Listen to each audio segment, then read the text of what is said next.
Con mis saludos les voy a presentar mi análisis de esta semana, que he titulado Las IAs de Petro y sus compadres. Con la elección de esta semana del procurador, Gustavo Petro,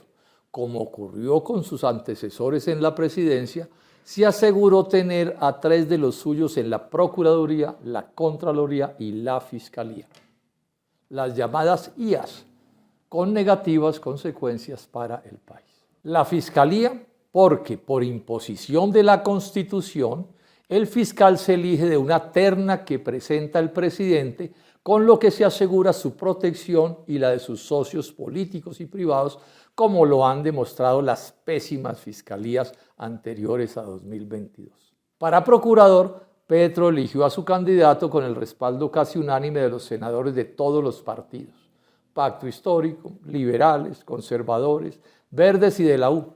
Y aunque a algunos les parezca increíble, también lo apoyaron los senadores de la, entre comillas, oposición, es decir, los de Cambio Radical y el Centro Democrático, como bien lo demuestran las cuentas de los votos y el amoroso mensaje en X de la senadora María Fernanda Cabal a Gregorio El Hash, quien en toda su vida política ha militado en las fuerzas de los mismos con las mismas. Y la revista Cambio del 5 de agosto de 2022 explicó cómo fue que Petro, ese día y en su apartamento al norte de Bogotá, cuadró la elección de su contralor luego de que Roy Barreras fracasara en esa gestión.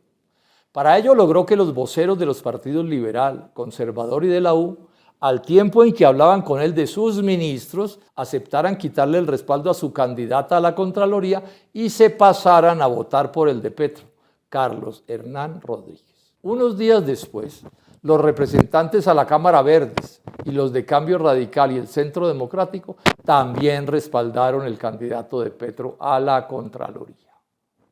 No fue esta la primera vez que Petro eligió procurador, porque en 2008, siendo senador del Polo y contra la opinión de Carlos Gaviria y la mía, votó por Alejandro Ordóñez, quien le pagó a Petro nombrándole a Diego Bravo Borda como procurador segundo delegado ante el Consejo de Estado. Que luego Ordóñez le incumpliera a Petro al perseguirlo, en nada cambia que Petro intentó echárselo al bolsillo. El día en que en un corrillo controvertimos con unos senadores liberales por su respaldo a Ordóñez como procurador, a pesar de su antiliberalismo, de uno de ellos aprendí de qué se trataba cuando se justificó diciendo, comillas, lo único que no puede hacerse como senador es no tener procurador amigo, porque le fritan a uno a su gente, comillas. Entonces, la clase política colombiana, incluida la petrista, como se demuestra, necesita gente suya en las IAs para que les protejan sus burocracias, con impunidades absolutas o sanciones suavizadas o alargando los procesos legales incluso hasta que prescriban, es decir, protegiendo a sus clientelas.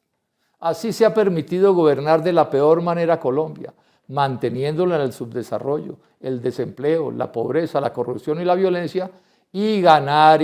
elecciones porque, sin escrúpulos, las ganan a partir del asalto al Estado, haciendo de este un país en el que la corrupción no es un problema de ovejas descarriadas, sino sistémico, es decir, en grandes proporciones de asociaciones de políticos y particulares creadas con ese fin.